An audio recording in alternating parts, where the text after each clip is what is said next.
वहीं यूक्रेन के राष्ट्रपति ने जंग रोकने की कोशिश के लिए डोनाल्ड ट्रंप का आभार जताया और कहा कि उन्होंने ये दिखा दिया कि वो कितने मजबूत हैं और अब वो भी युद्ध रोकने के लिए त्रिपक्षीय वार्ता को लेकर पूरी तरह से तैयार हैं। Thank you very much for your efforts, personal efforts to stop killings and stop this war. Thank you, and using this opportunity, many thanks to your wife, First Lady of the United States. She sent a letter to Putin about our children, abducted children, and so we need to stop this war, to stop Russia, and we need support American and European partners. We'll do our best for this. So, and I think we show that we are strong people, and we supported the idea of the United States, of personally of President Trump, to stop this war, to make a diplomatic way of finishing this war, and we are ready for trilateral, as President said. This is a good signal about trilateral. I think this is very good. तो Zelensky ने क्या कुछ कहा ये आपने सुना।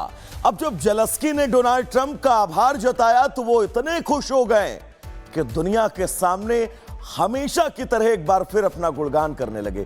पहले ये कबूल किया कि इस जंग को रोकना वो जितना आसान समझ रहे थे ये उससे कहीं बहुत ज्यादा मुश्किल है, और फिर एक बार भारत पाकिस्तान के बीच सीज फायर का झूठा क्रेडिट लेने की भी कोशिश करते हुए नजर आए। When it ends, I can't tell you, but the war is going to end, and this gentleman wants it to end, and Vladimir Putin wants it to end. I think the whole world is tired of it, and we're going to get it ended. It was, I've done 6 wars. I've ended 6 wars, and I thought this maybe would be the easiest one, and it's not the easiest one. It's a tough one. A lot of reasons for it. And they'll be talking about it for a long time, but they'll be talking about the others. Look, India, Pakistan, we're talking about the big places. When you look at, you just take a look at some of these wars. You go to Africa and take a look at that. Rwanda and the Congo, Republic of the Congo. That's been going on for 31 years. And so we've done a total of 6, and we really have 6, not including the fact that we obliterated, and it turned out to be a total obliteration, the nuclear, as you said, the future nuclear capability of Iran. And this one, I think we're going to get solved also. I feel confident we're going to get it solved. Trump, Zelensky और यूरोपीय नेताओं की बैठक हुई है और अगली बैठक की रूपरेखा तय की गई है। व्हाइट हाउस में हुई बैठक में आगे की योजनाएं बनाई गई हैं। ट्रंप, जेलेंस्की और यूरोपीय यूनियन के तमाम मजबूत नेता इस बैठक में मौजूद रहे।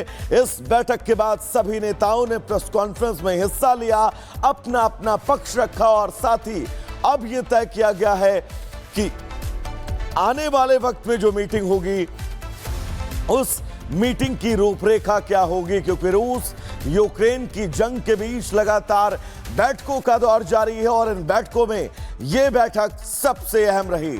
तो वहीं साथ ही 15 तारीख को हुई मुलाकात भी बहुत अहम। इस बीच एक और बड़ी खबर, ट्रंप ने बैठक के बीच में रोककर पुतिन से बात की है। जेलेंस्की के साथ पुतिन की बैठक को लेकर बात हुई है। ट्रंप और पुतिन के बीच 40 मिनट बात हुई, ऐसी जानकारी क्रेमलिन की तरफ से आई है। पुतिन ने जेलेंस्की से मिलने पर सहमति जता दी है। बड़ी खबर, पुतिन ने सहमति जताई है कि वो जेलेंस्की से मुलाकात करने वाले हैं, यानी कि ये मुलाकात बहुत खास, बहुत अहम होगी इस निर्णायक युद्ध में रुकावट के लिए, संघर्ष विराम के लिए। 40 मिनट की बातचीत हुई डोनाल्ड ट्रंप और पुतिन के बीच फोन पर, और महत्वपूर्ण यह है इस बैठक के बीच ही डोनाल्ड ट्रंप ने बातचीत की। तो इन बैठक के बाद राष्ट्रपति डोनाल्ड ट्रंप का बयान सामने आया है। जेलेंस्की और यूरोपीय नेताओं के साथ बैठक हुई, पहले जेलेंस्की और पुतिन की मुलाकात होगी, उसके बाद ट्रंप की मौजूदगी में त्रिपक्षीय वार्ता होगी। अगस्त के अंत तक पुतिन जेलेंस्की की मुलाकात की उम्मीद जताई है। आज 19 अगस्त, यानी कि इस 11 दिनों के समयकाल के भीतर ट्रंप और जेलेंस्की पुतिन और जेलेंस्की के बीच मुलाकात होगी और उसके बाद त्रिपक्षीय वार्ता का रास्ता वहीं से खुलेगा और इस बैठक में मौजूद रहेंगे डोनाल्ड ट्रंप, व्लादिमीर पुतिन और जेलेंस्की।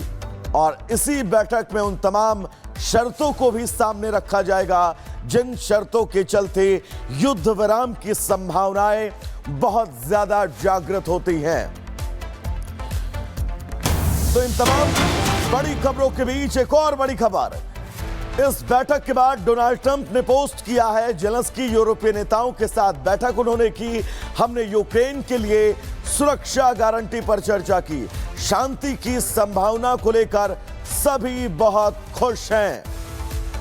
तो डोनाल्ड ट्रंप ने इस बैठक के बाद बहुत लंबा चौड़ा पोस्ट किया और वो पोस्ट आपकी टीवी स्क्रीन पर। जेलेंस्की यूरोपीय नेताओं के साथ बैठक को शानदार बताया और ये बताया कि इस बैठक को लेकर सभी बहुत खुश नजर आए। तो यूरोपीय नेताओं के साथ मीटिंग से पहले ट्रंप और जेलेंस्की के साथ बैठक हुई। इसके बाद ट्रंप ने रूस और यूक्रेन के बीच जंग के लिए जो बाइडेन को जिम्मेदार ठहराया और कहा कि अब मेरे साथ पुतिन और जेलेंस्की भी चाहते हैं कि ये जंग अब यहीं पर थम जाए। And I think there will be a reasonable chance of ending the war when we do that. People are being killed and we want to stop that. So I would not say it's the end of the road. No, I think we have a good chance of doing it. It's been almost 4 years now that a lot of people were killed last week. A lot of people last week. I mean, millions of people killed, but a lot of people last week for whatever reason. A big number, a lot of soldiers, both on both sides.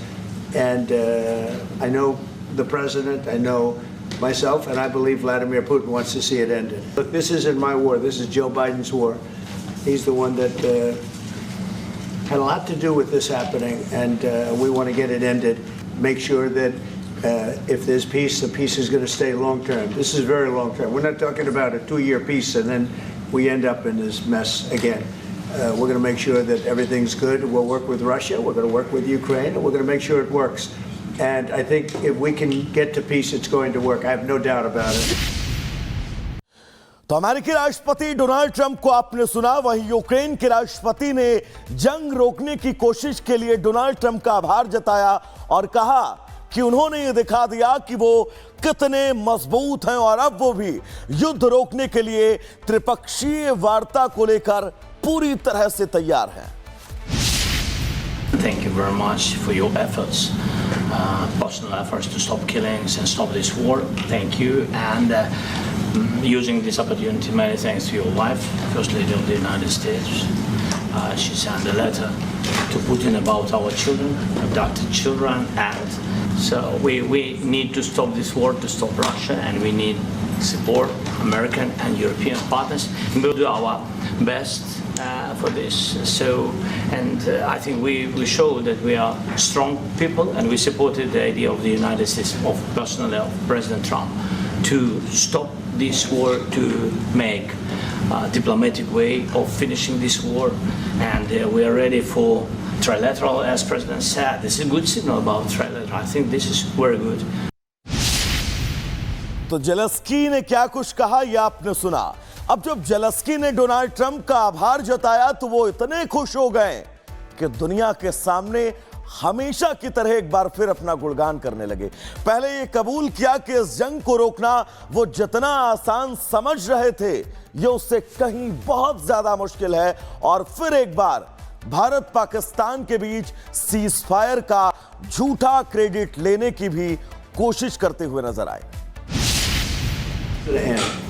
When it ends, I can't tell you, but the war is going to end, and this gentleman wants it to end, and Vladimir Putin wants it to end. I think the whole world is tired of it, and we're going to get it ended. It was, I've done 6 wars. I've ended 6 wars, and I thought this maybe would be the easiest one, and it's not the easiest one. It's a tough one. A lot of reasons for it. And they'll be talking about it for a long time, but they'll be talking about the others. Look, India, Pakistan, we're talking about the big places. When you look at, you just take a look at some of these wars. You go to Africa and take a look at that. Rwanda and the Congo, Republic of the Congo. That's been going on for 31 years. And so we've done a total of 6, and we really have 6, not including the fact that we obliterated, and it turned out to be a total obliteration, the nuclear, as you said, the future nuclear capability of Iran. And this one, I think we're going to get solved also. I feel confident we're going to get it solved.